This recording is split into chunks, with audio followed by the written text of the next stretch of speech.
Welcome back to the Fuel Your Legacy podcast. Each week, we expose the faulty foundational mindsets of the past and rebuild a newer, stronger foundation essential in creating your meaningful legacy. We've got a lot of work to do, so let's get started. As much as you like this podcast, I'm certain that you're going to love the book that I just released on Amazon, Fuel Your Legacy, The 9 Pillars to Build a Meaningful Legacy. I wrote this to share with you the experiences that I had while I was identifying my identity, how I began to create my meaningful legacy, and how you can create yours. You're going to find this book on Kindle, Amazon, and as always on my website, samknickerbocker.com.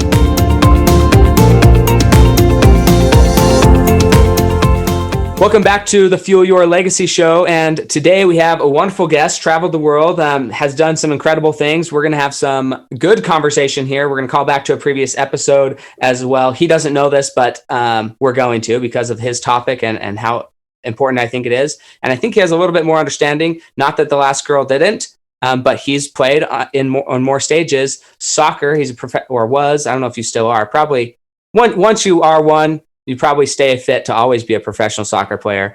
But yeah, just awesome. His name is Jesse Bradley, and we both were in Aberdeen, Scotland at one point in time. So we're going to talk about that a little bit and see where that goes. But first, Jesse, go ahead and share your story with us and where you started and how you ended up accomplishing all of these wonderful things you've accomplished in your life.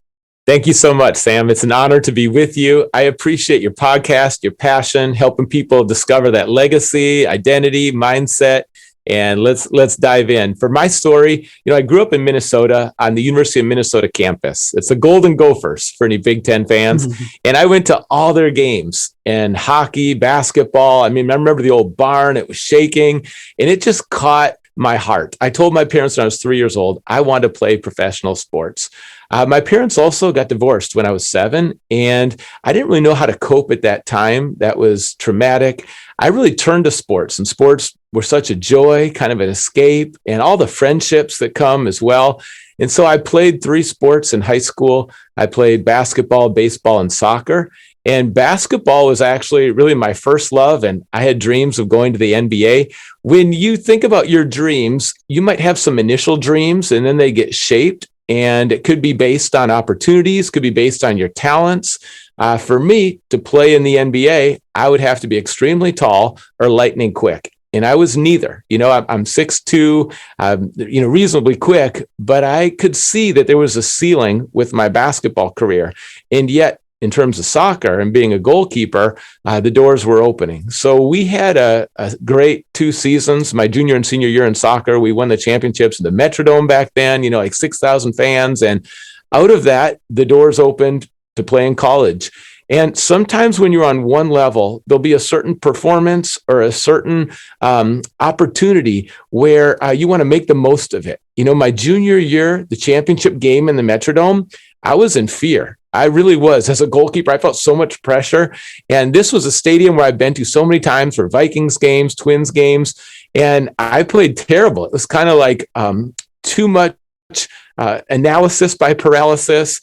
And we won 3-1, but I had a terrible game. So my senior year, it was a mindset shift. And I decided, you know what? I don't want to have that experience again. I think sometimes we learn the most from the pain points and the failures. And when we have an opportunity to step back into the same setting, it was like, no way are we going to go down that road again. So my senior year, we actually won in a shootout. And that was really the game that kind of propelled me towards a Division I soccer because, at that time, we didn't have the exact same recruiting that we have now. And you really needed kind of a standout performance. So I ended up going to Dartmouth. I played there for 4 years.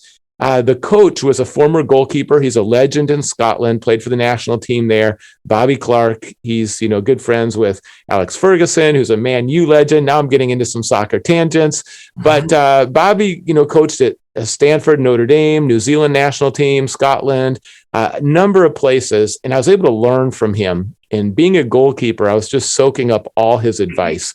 One of the things with your dream I'd encourage you to do is find a mentor. And now you can really have a mentor who's long distance, and you can just get their content, listen to their messages, or it could be someone you meet with regularly. But find someone who's doing what you want to do and shadow them, ask them questions, just soak up the wisdom. And for me, that was Bobby Clark. We won the Ivy League title twice. Our school hadn't won it in 25 years. We had a great team. We had Andrew Shue was on our team. He's kind of well known from Melrose Place and some other. We had Tommy Clark, who's now doing incredible stuff to prevent AIDS. I mean, we just had this culture. And I had great coaches growing up. And then in college, there was this culture. And when you really want to, I'd say, be successful in a field, or you really want to thrive, so much of it's the culture. And what are the values? How do people treat each other? How are we carrying this out? And when there's a great coach or a great leader, that leader is going to establish the kind of culture that brings out the best in everyone. And we have friendships that continue to this day. After college, I wanted to continue to play. We had different opportunities then. There was a Minnesota team, played there, but played in Scotland, then also Zimbabwe. And in Zimbabwe, going to Africa, really chose that place because of the needs, the experience. And it's important to, I think, when you travel, I learned more about America by being in Zimbabwe, actually. And when you travel and love people from different cultures, different nations, life becomes so rich, and life's much bigger than sport. And of course, like with each level, there's more dedication. There's more habits that it takes to jump from high school to college to professional. But you also realize that you can't keep making the game or the sport or the job bigger and bigger in your life, because it has a ceiling of how much satisfaction it can bring. It has a ceiling in your life. And if you give it too much power, it's going to dominate you, consume you, and it's going to become your number one, which it never meant to be. And so going to Africa was so humbling, because there was drought, there was poverty, there was injustice, and yet there was singing, there was joy, there was warmth, there was hospitality, there was love, there was generosity. People that were so glad we were there. Off the field, we were able to tutor some different students in school. And I just loved the people there and learned so much. I mean, they would have, let's say in their home, not much food, but they would give you the best meat, or, they were just so kind. And I thought, wow, in America, we tend to have so much more, and yet there's so much more generosity with these people who have less. And I thought, okay, hospitality and generosity is not about how much you have, it's about what's in your heart.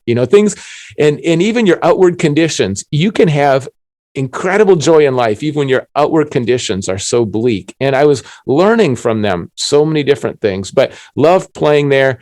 My career in terms of soccer ended tragically, and I took a prescribed medication to prevent malaria in Africa, and it built up toxic levels in my system. And those symptoms included, migraine headaches, sweats and chills, crazy dreams, double vision. With my heart would start beating 160 beats a minute, tachycardia, atrial flutter, skipping beats.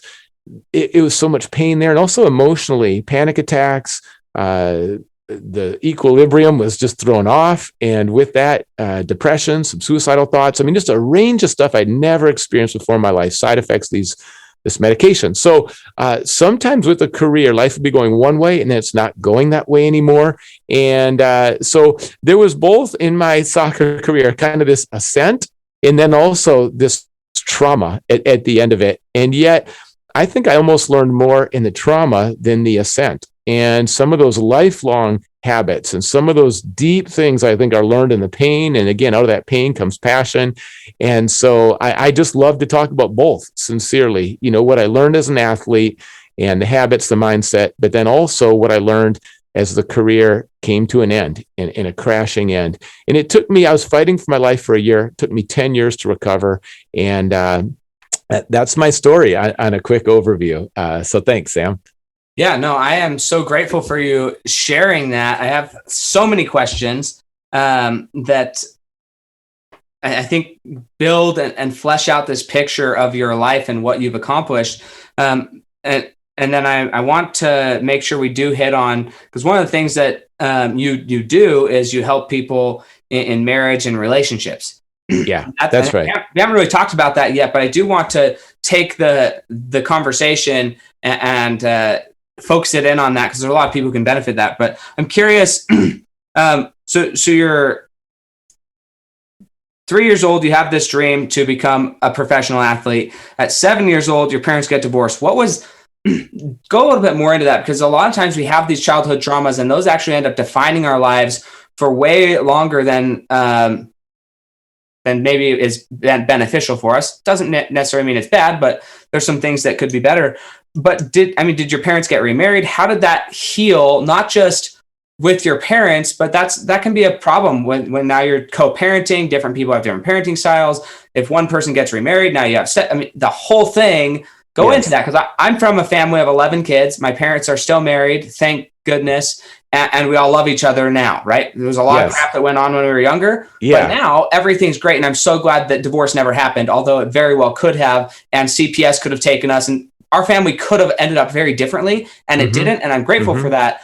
Yeah. But as a result, I don't really have understanding of this what it would be like to go through this. So if you can speak to that a little bit more in detail, I'd appreciate it. Right on. Thanks, Sam. It's kind of like you have two pillars as your parents in your life when you're growing up as a kid. And then when those pillars are no longer together, and it just feels like the family's shattered, and it feels helpless because you can't force them to get along or stay together. And you just watch this happen. It's the very thing you don't want to have happen. And yet right before your eyes, there it is. And, I saw a counselor, but it didn't really help me work through those feelings of bitterness or anger, especially towards my dad, because he moved out of state and just wasn't around, even through my high school years. My parents did get married later on, but that divorce right there impacts the kids for so many years and in so many different ways. And it shows up at different times too. I think for me, my main coping piece was just apply myself in school and in sports and dive into those two things and do as well as I possibly can and just kind of immersed in that. And I had great friends too. But you know what? It really wasn't the deep healing. So it was, in one sense, very productive, but in another sense, I still had that bitterness I didn't know what to do with. And for me, part of my journey is tied into faith. And I'm sure you have listeners from all different backgrounds, and that's wonderful. In my family, it's kind of like Baskin Robbins, 31 flavors. And we got atheist, agnostic, Jewish, Catholic, like we got a little of everything. For me, I didn't grow up reading the Bible or have any church or anything until college. At Dartmouth, I took a class, World Religions. I was assigned the Bible, wasn't looking for God, and ended up with this relationship with Jesus, because as I read about Jesus, I thought, wow, I think he satisfies the deep places I've never had satisfied in my life before. And so I made that decision my sophomore year. When I did that, from heaven, I felt like I'm forgiven. And that changed me in terms of the healing process. I now forgave my dad. And I was like, okay, Dad, I just want to have as good a relationship as I can with you. I told my stepdad, can I just call you Dad? And it was like I had this new love in my heart, and the bitterness was gone. And then I pursued my relationship with Dad. There was healing. We started to get together every Thanksgiving. He came to my wedding. I just wanted to give him one more big hug before I got married. I was so glad he was there. It was a process. So forgiveness for all of us is a decision. We either are going to hold on to something or we're not. Revenge, are you going to hold on to it or not? And when you let that go, you actually kind of freeing yourself out of a prison, because if you're not forgiving, it's like being inside, you're locked in your own prison. It's eating your lunch. The other person might not even know, but you're not set free. So when you forgive someone, you're traveling light, and to forgive everyone fully is a great way to do life. And it doesn't mean what they did is okay, but it means that you're not going to hold on to that bitterness that ultimately is counterproductive and it's destructive. And so that decision was huge. I love my mom, my dad, my stepdad, my stepmom. I love all of them, have great relationships with them. And then two sisters as well. So our family is very close.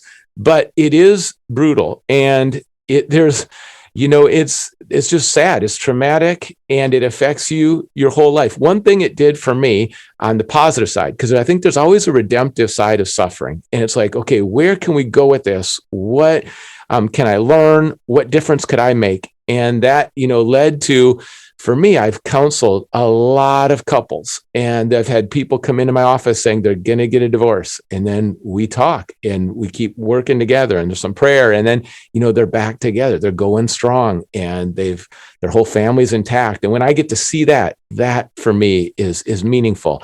I produce some content for marriages, and I've just decided to make it free. People said, monetize it. I'm like, no, I just want it to be available for people. It's not free because it's bad quality. It's just, there's videos and there's questions, and it's to strengthen marriages, whether it's a new marriage, whether it's, about to step into marriage or long-term marriage. These are just areas that I think are really important in marriage that will strengthen families. My heart is I just want to strengthen families, because I know when families are divided, when families, there's despair, there's grudges. I mean, it can happen with extended family where people aren't talking to each other. When families break down, ultimately, that really affects community, cities, nation.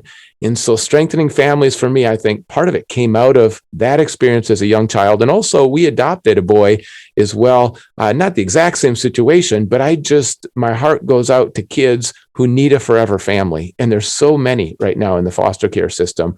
So families that are healthy are able, and maybe it is a stretch, but if you could bring a child in and bring him into your family, now that's going to be, a healing story. There's going to be some trauma there, but worth the sacrifice. And, that passion to see kids that don't have parents have families, that's something I advocate adoption for those kids. Absolutely. So I want to talk about two things out of that. One is, and hopefully you guys caught it, but if you didn't, I'm going to bring it back to remembrance, right? So he finds the Bible, he gets assigned the Bible, and he's reading about Christ. I'm a religious person as well. Again, there's in my family as well, there's lots of different belief systems. That's right. I'm not, and anybody can believe whatever they want, right? I'm not here to tell people what to believe, but that's right.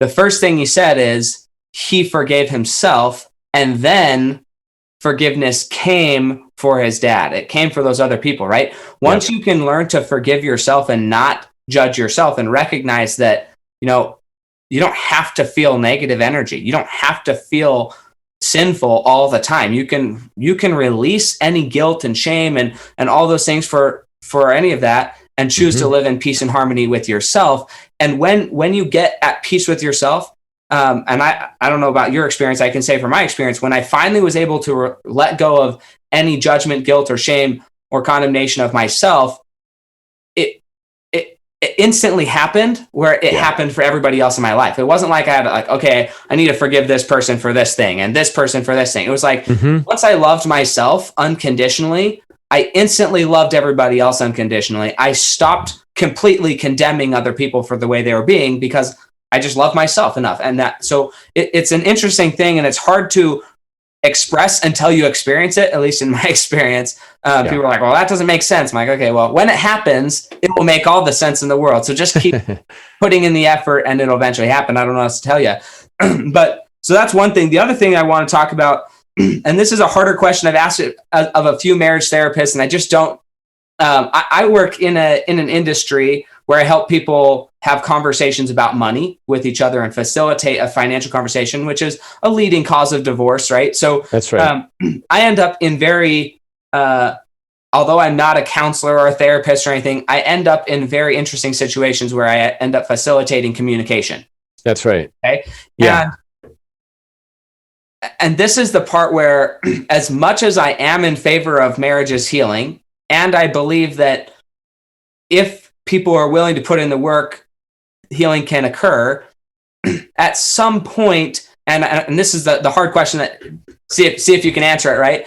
At what point do you say, it probably is better to get divorced, knowing how it's going to impact a kid because you went through that, knowing how it's going to impact the whole entire situation? At what point do you say, you know what, it's actually better for everybody if this marriage did dissolve and you were able, at what point is that the recommendation? And I don't know. Yeah, it's a great question. But I'm also in favor of happiness. And sometimes there's more happiness. Yes, there's still pain, but there's more happiness in separation than there is in trying to force something that isn't working. So talk to that a little bit, because this question. principle goes into literally every aspect of your life, with business, home, exercising, like everything in your life. You have this same relationship. At what point do I stop doing this just because the expectation is there, and I go find something else that works for me? And at what point do I say, I'm dedicated, I'm disciplined, I made a commitment, I'm going to stick it out? How do you balance that decision in life? Because it's not just about marriage, although I think it's a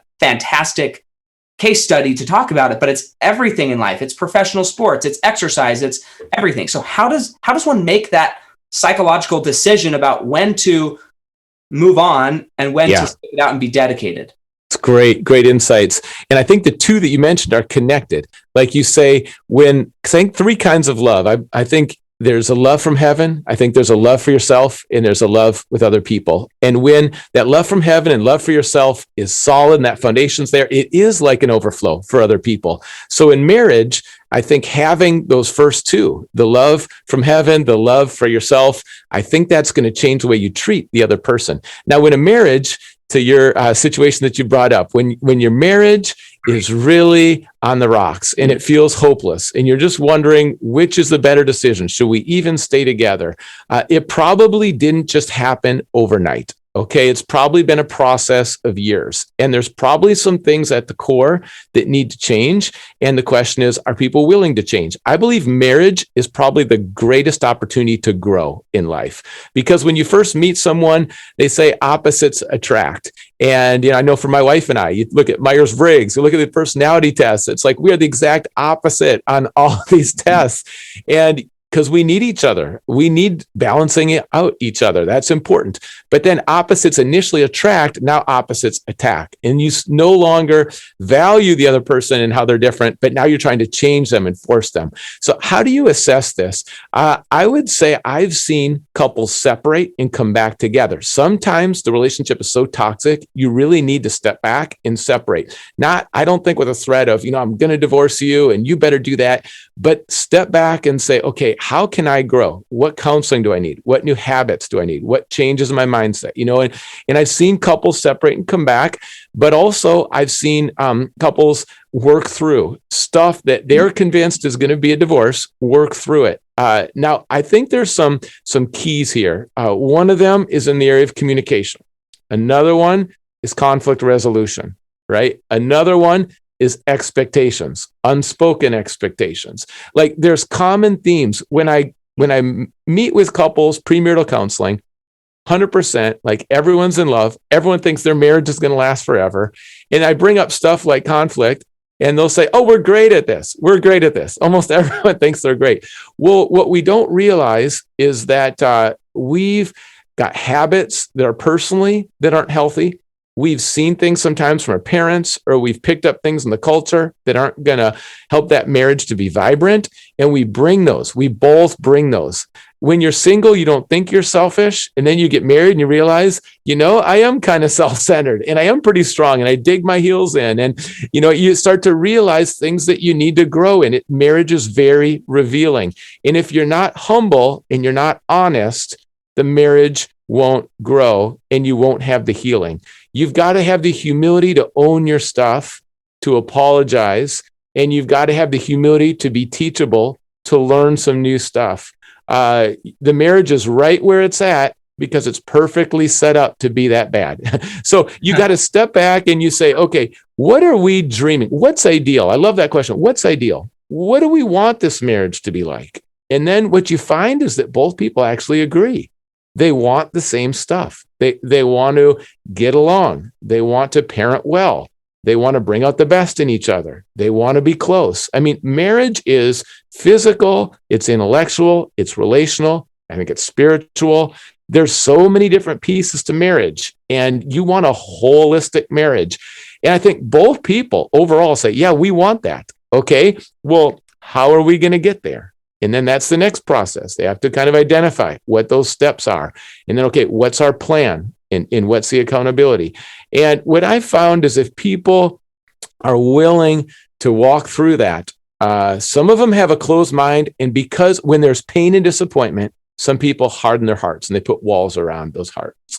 And when that's the situation, it's going to take more time. And eventually people are going to have to risk again, because relationships are risk. But if the two people are teachable and they're not just pointing out each other's flaws, but they have a humble attitude, they can be honest about stuff. Listen, there's no shame in getting a counselor. There's no shame in going to conferences. There's no shame in getting more resources. Invest in your marriage. Like, you don't have anything more important than that. It's even more important in your career. But invest in your marriage, and that's going to be worth it. But it might need to be a third person in the room in walking through some of this. There's lots of great books, there's podcasts, there's a lot of great resources, and there's a lot of people willing to help. Now, there are situations where it's not physically safe. Someone's physically abusive, and we need to get some safety there. Like I say, separation's needed sometimes in some extreme cases. Also, there's situations where someone's already shacking up with someone else. So someone's already, gone down that road of adultery, and maybe that with multiple people. And I understand that there's a marriage covenant. When someone's sleeping around with a bunch of people, like, okay, maybe we're not going to be able to bring it back together, because, one person's already with someone else and they want to. But I'm talking about when two people, they're not sleeping around with everybody else. They're just really at a low spot. They're feeling so stuck and they don't know what the resources are. And it's at that point where I just say, no, there's help, there's hope, and let's walk through this. And I think if people are committed to the other person and they're humble and honest, they're going to find those resources. And you know what? There's going to be a lot of healing. And if the marriage took 6 years to tank, then it might take a couple years for that healing. So don't think it's just going to happen overnight. You're going to read a book and then everything's going to be great. Like, we're talking about like love languages. How does that person receive love? Not what do you want to bring, but how does that person receive love? Well, you got to lean in with some understanding. You got to get to know the other person. You've got to find out how they're wired and what really makes them feel loved. And then you got to make some shifts, because it's not naturally what you're doing. If it was natural, you'd be loving each other really well right now. So some of it's counterintuitive, countercultural. It goes against some of the patterns that you've established. There's patterns in marriage that are downward cycles that you have to break. And then there's patterns that you bring out the best in one another. And you've got to make some shifts so that you're bringing out the best in each other. But those are some, pieces to walk through as far as that goes. But it's surprising how much people can overcome in marriage when they're committed to each other and they're willing to learn and grow. And there's a lot of healing that can happen. Yeah, I completely agree. And I've seen both sides of it, right? I've seen maybe more than both, right? There's multiple sides to that, but I've seen it where they find a way to make it work. And I've seen it where they haven't found a way to make it work. And I think I want if possible, everybody to make it work. That's but if right. not, then we need to look at other options. So I thank you so much for sharing that. I'm sure it helped somebody today. I want to now take this conversation and push it farther into a soccer analogy.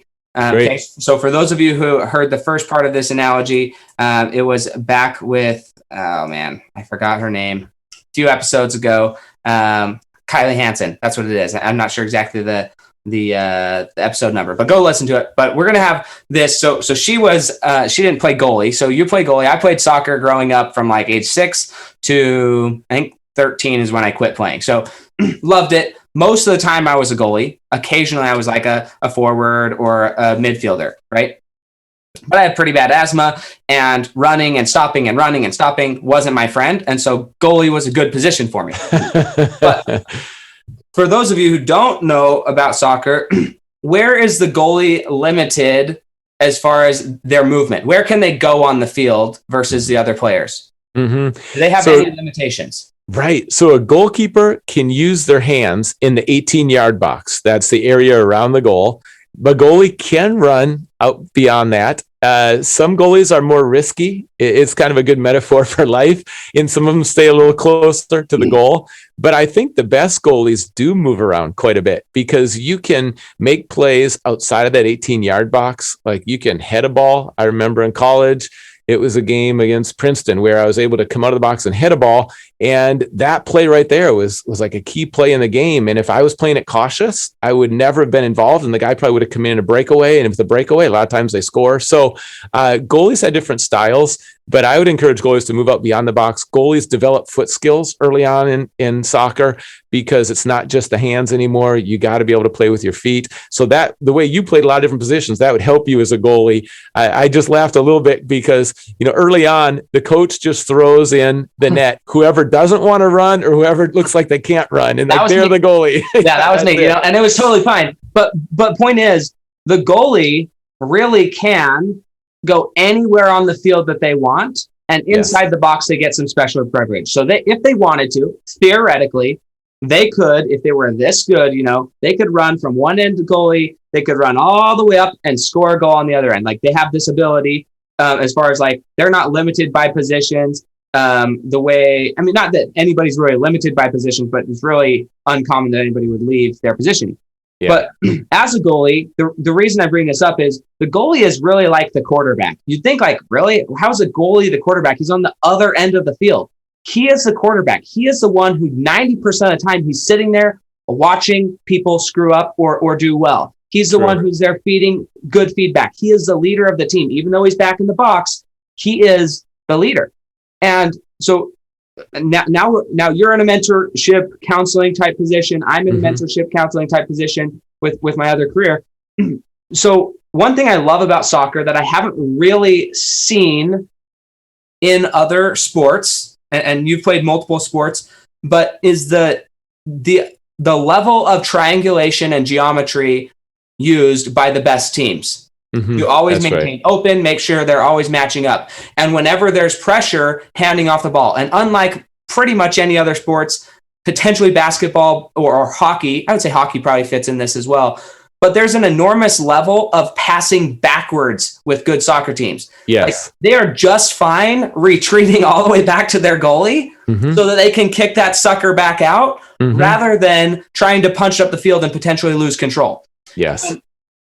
In relationships, I think this is the perfect analogy that sometimes we just haven't got our angles right. Sometimes we aren't able to deal with certain pressures in life. And rather than trying to fumble through it and then ultimately lose the ball or the marriage or the career or whatever, set yourself up to be able to pass the ball to somebody, pass off the responsibility, and be okay with the fact that you just couldn't make the play happen that time.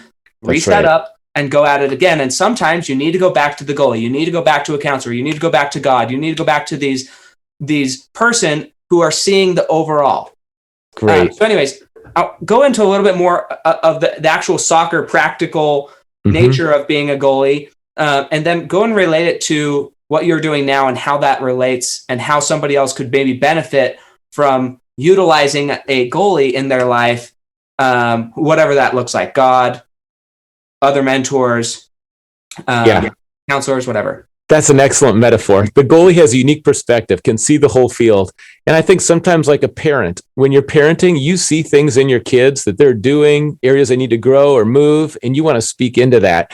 I was kind of quiet. I was a little more of an introvert growing up. And when I stepped on that field, I just knew I couldn't be quiet. If I was quiet, our team would suffer. So I had to speak up. I had to tell guys, who's coming across the field and what to watch out for, who's out of position and how to shift over. I had to tell them when they did a good job. They needed that affirmation. So even if you're naturally quiet, those settings where you use your voice, there's the power of life is in the tongue, and you got to be able to speak up, even though you don't feel like it sometimes, or it's not natural. Speak into some situations. And sometimes you just need a goalie in your life, someone who's going to be honest, someone who's going to, not just say yes and try to please you or be afraid of you, but someone who's going to speak into it, who has some experience, some expertise. They're able to see some different things. They have a perspective that's valuable. And then listen to those goalies who are really, they have your best interest in mind, but they might say some things that's like, ouch, that helps. Ouch, it doesn't feel good initially, but that helps. And they're going to bring that. A good goalkeeper is going to do that. And I had to know too, my teammates, I had to know who's sensitive. There are some guys that if I came too hard at them, they would crumble and they'd feel defeated. And so those guys, I'm going to be more gentle, a little bit more tender. It's going to be rare that I'm going to kind of rebuke them. The other guys, they need someone to come on strong because that fires them up, and then they competitive, and then it's game on. And I had to lean into those guys a little more. So know the people around you, whether that's teammates, coworkers, know kind of what makes them tick and what gets them going, and to bring out, again, the best in everyone. That's the goal. And, in a lot of different settings, for me, being a goalkeeper, there's a lot of pressure being a goalkeeper because in soccer, there's not many goals. And if you make a mistake, you might lose the game 1-0, and it's on the scoreboard and everyone knows who made the mistake. So goalkeepers have a lot of pressure. Field players, they can dance, they can, take some more risks, try to, nutmeg somebody that's passing the ball between their legs. But even a field player, though, needs to be discerning, because I love what you said about you can't go forward all the time. And if you've ever tried to force something that isn't there, like let's say you're dating someone and you just want this to work out and you want this to work out, but it just isn't someone you're supposed to marry, like you got to step back from that and probably find someone else. And that's hard. That's painful. But there's different problems. Now, occasionally perseverance, you're on the right track and you just need to persevere. But the analogy you used is so wise because when you bring it back, so in soccer, when you're attacking, sometimes the defense will pack it all in and you actually have to bring it out to draw them out. So then now you can get to where you want to go. And also it involves more people on the team and you got to switch the angles around. So, for me, there was a career change. It was like soccer ended. Now I had to pull it all the way back, and with some prayer, what am I wired to do? Now, I'm a pastor now, never saw that coming, but there might be some solutions that you never saw coming. There might be some direction that you never saw coming. Sometimes the greatest blessings in life are things you didn't see coming, but you were able to recognize this isn't working. This strategy isn't working. We have ideas now. We sit around the room and there's 5 of us and we put our ideas on paper and it looks great. And we're so convinced it's so awesome. And then we go out to implement it. And no one's buying in. It's clearly not working. And it's like, wow, what sounded so good in the room is not working in implementation. So what do we need to do? Do we just need to try to guilt everyone and shame everyone that they need to do what we're saying? No, we need to make the adjustment. And so we step back, we learn from that, and then we come back mid-course adjustments, and there's a different approach. And a lot of times there's underutilized talent. Like your best approach might be to get your right winger involved, but you're on the left side of the field. So you got to figure out a way to get that ball across the field over to that guy so he can send it in, and then you're going to head the goal in. So realizing your talent, where to get it to, and how you're going to get it there. And when you play in a team for a while, you start to know who likes the ball where, in what situations. And again, that's knowing your team and what's going to work well there. But have the honesty to say, this isn't working in life. And so let's pull it back. Let's start to move this direction. I like to say plan in pencil, that we have stuff that looks good, but you know what? We're not etched in stone here. We're going to stay flexible enough. And teams that aren't flexible right now are dying. With the pandemic, in business, there's so many things shifting, whether it's more digital, work from home. If you are stuck in an old pattern, you just dig your heels in and it's not working, like businesses go down, churches die because of this. The message doesn't change, but the methods do. And if you're married to something because it worked 20 years ago or because you always did it, but it's not going to work for the next 10 years, don't insist on doing it. You've got to make those adjustments. And so flexibility is a key. And that's certainly true in soccer. You got to read the flow. And you got to be able to be unselfish with the ball and move it around and involve the whole team. Yeah, I love it. I love it. I love it. I think more people could benefit from this. So if you know somebody, if you're listening to this, you're like, hey, they could benefit from these analogies, shoot it over to them. Just share it with them and help them improve their life. It could be marriage, right? I'm a huge proponent of marriage, just as you are, and the fact that it's one of your best. It's your best growth area. It's your best thing to learn to be humble and kind and compassionate and understanding and compromise and all those things. So if you can do it in a marriage that ideally, right, you're going to be with until you die or eternity, and you're building that, then think of the things you could compromise or find a solution for in business or in your education, wherever it is, government, politics, whatever it is. Think of how could we find a compromise? If we could do this in a relationship, where else could we use these principles? So I want to talk about one thing, and maybe you've already mentioned them.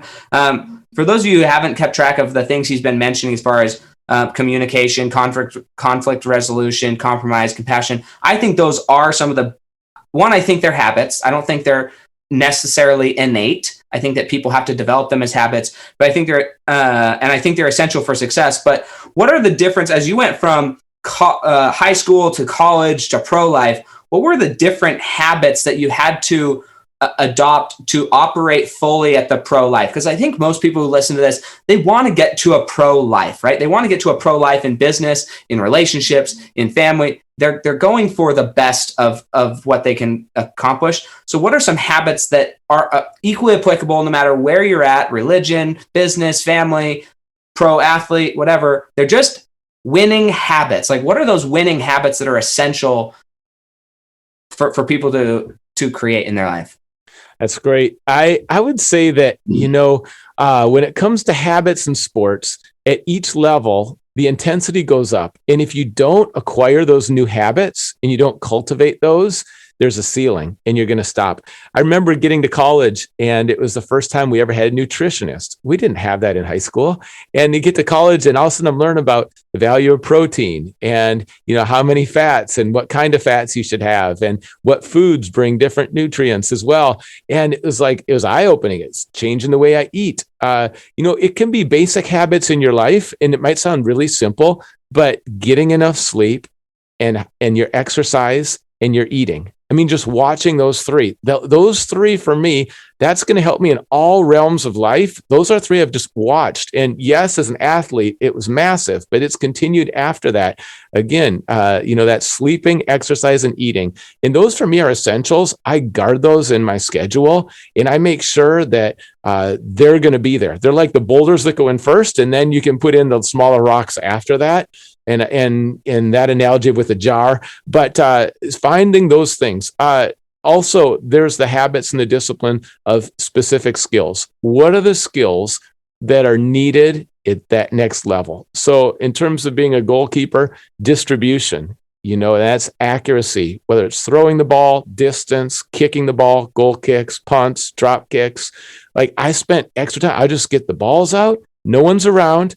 Some of these habits, they can't be dependent on, well, are your friends going to join you? Who else is doing it? You've got to have that motivation and you've got to start identifying the habits and then just put in the time on your craft. And so I would kick balls over and over again. Some guys would make fun of me like, wow, you're spending a lot of time kicking balls. Another one for me was weightlifting. Didn't do it in high school. Then as a college player, did it some more professional. By professional, it's a given. Because I realized that that's going to give me extra strength I need as a goalkeeper. Because as a goalkeeper, I need to soar. Like if I don't have the strength, I'm not going to get to the same shots.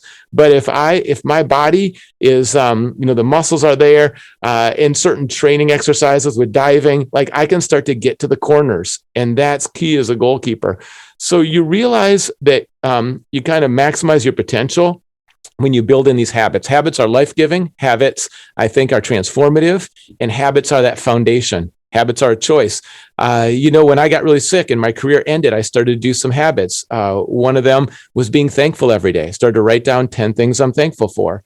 Another one was charting progress in my recovery so that I could see, wow, it didn't feel like I was improving that much, but I can look, I used to only walk 10 minutes a day. Now I can walk 25 minutes a day, and so charting that progress was huge.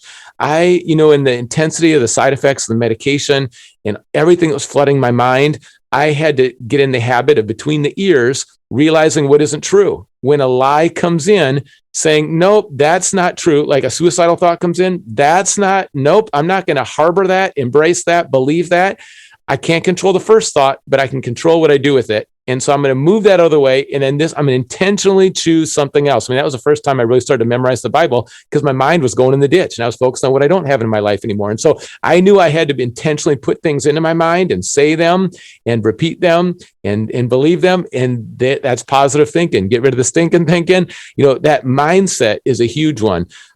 With soccer, so I'm bouncing around a little bit, but I had to realize that I can't put too much pressure on myself as a goalkeeper. And what was happening is with each game and with each level that would go up in the next championship, I was building more and more pressure on myself.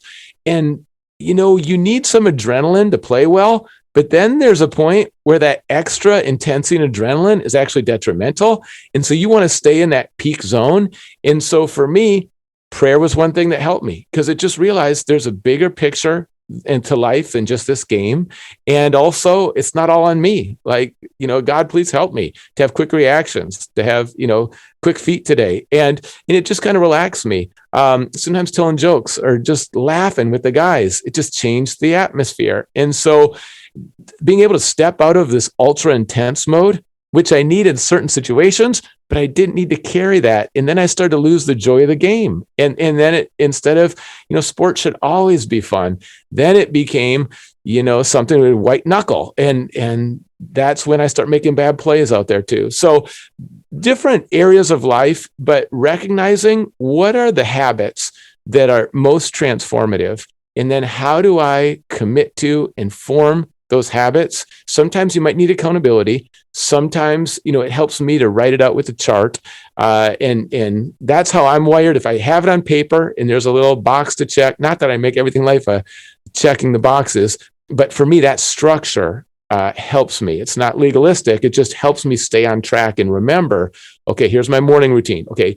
Right now, what I do is I take a sticky note, and this is so simple, but I take a sticky note and each day I write down the most important things that day. There's going to be some surprises, but that helps me come back to it. And in my schedule then and on my phone, I know not to get distracted because there are so many distractions and I've got to recognize what's most important. And that little habit for me works. So find things that work for you. They might be unique. They might be a little quirky, but that keep you on track and build up. Cultivate those habits that are life-giving and ultimately really strengthen your relationships too. Yeah, absolutely. I agree. I think habits are essential, which is why we have you on the show and why we have the show is habits, mindsets, and behaviors. What are we doing? What are we thinking? And then what's our subconscious doing to really help us become successful? So if somebody wanted to reach out to you, have a conversation with you, be counseled by you, maybe they're struggling in their marriage, maybe they're struggling in life, maybe they're struggling in business. Based on this conversation, I'm confident you could help them wherever they are. And it doesn't really matter what your religious affiliation is. Obviously, Jesse's Christian, and that's great. And I'm on the same page with him. But one of the great things about learning and traveling the world is you learn to communicate with a lot of different people, with a lot of different belief systems. So don't let something like that stop you from getting the help you need. In fact, I often sometimes will go to and get help from people that have opposing belief systems of me because I want to have that growth. I want to see, hey, what if somebody looked at my life from a third party, like a goalie, from a completely separate perspective? What would they say, right? Like, I don't have to accept everything that they say, but what would they say? Like, does their perspective produce more happiness and joy? If so, what's the harm in it, right? So anyways, don't let that stop you, but really focus on how could he help me? And so if somebody wanted to reach out, where would they go? I know you've mentioned you have some free resources. Maybe talk about that a little bit as well. Yeah, we just set up a website, jessebradley.org, and you can go there. Everything that's there is free, but also you can connect with me on social media through that site. We just made a YouTube channel as well, so making some short videos. I love people from all countries, backgrounds, beliefs. Like I said, my family, such a wide range. And if you want to reach out any of those platforms, definitely, please take the initiative. And however I can serve you, I'm glad to do that. Awesome. Question, are you on Clubhouse yet?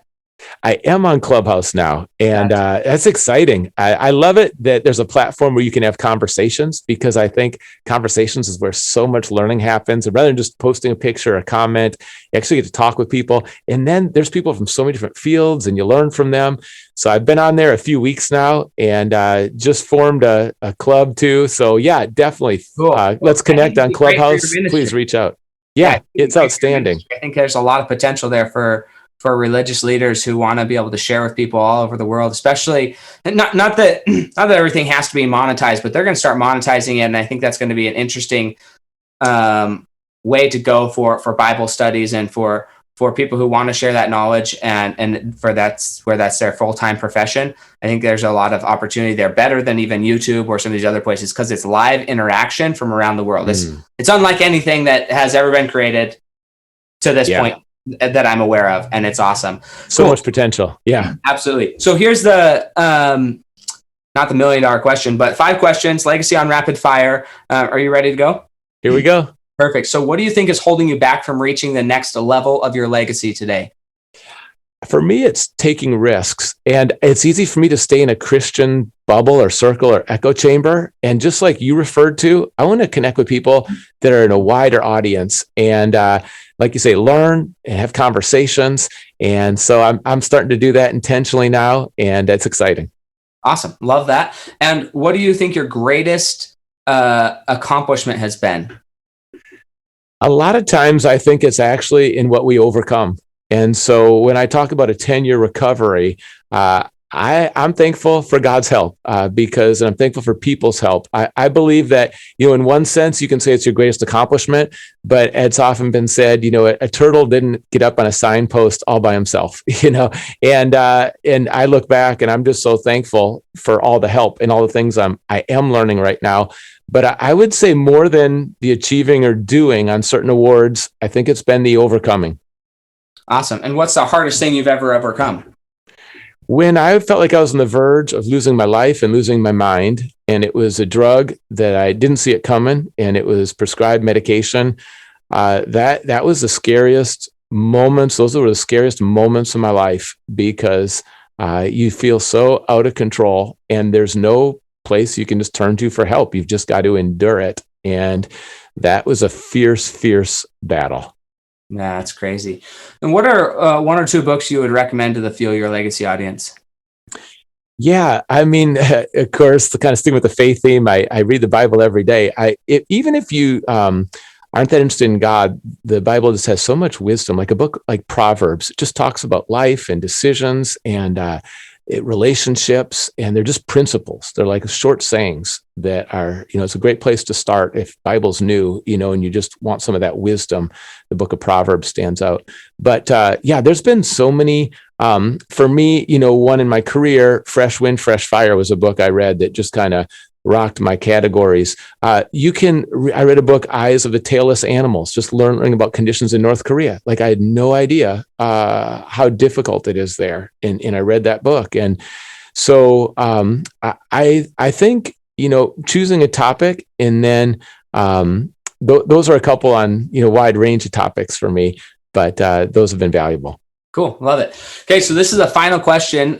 Really the whole reason I do this podcast, it's kind of a gotcha question. No, not really, but I love it. And I get to learn so much about people in this answer. So we're going to pretend that you have died at this point, and this is 6 generations from now. So this is your great, great, great, great grandchildren sitting around the dinner table, discussing your life, the impact you had, and the legacy that you left. What do you want them to be saying about your legacy 6 generations from now? Wow. That's an incredible question. And what a good perspective, too, to look back at the end of our lives. We don't usually stop and do that and think, wow, when our lives are done, what was said.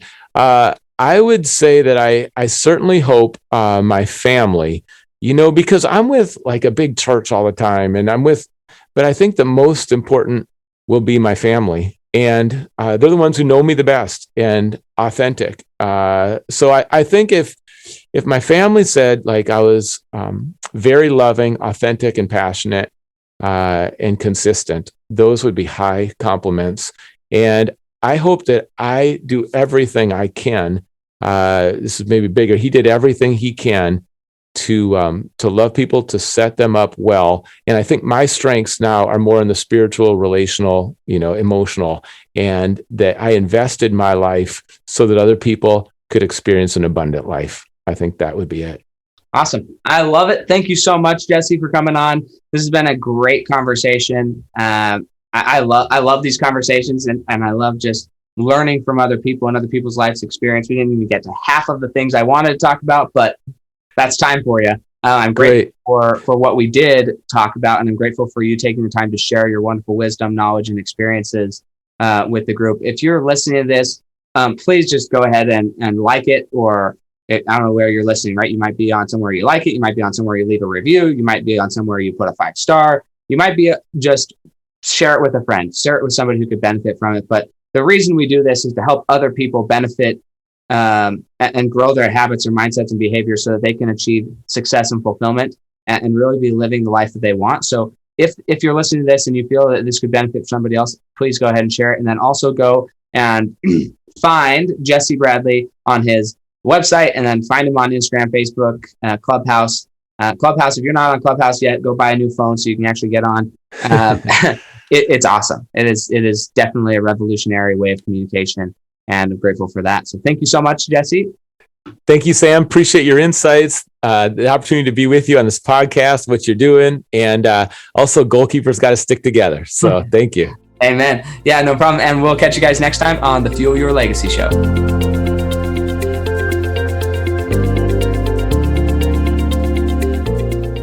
Thanks for joining us. If what you heard today resonates with you, please like, comment, and share on social media. Tag me, and if you do give me a shout out, I'll give you a shout out on the next episode. Thanks to all of those who've left a review. It helps spread the message of what it takes to build a legacy that lasts. And we'll catch you next time on Fuel Your Legacy.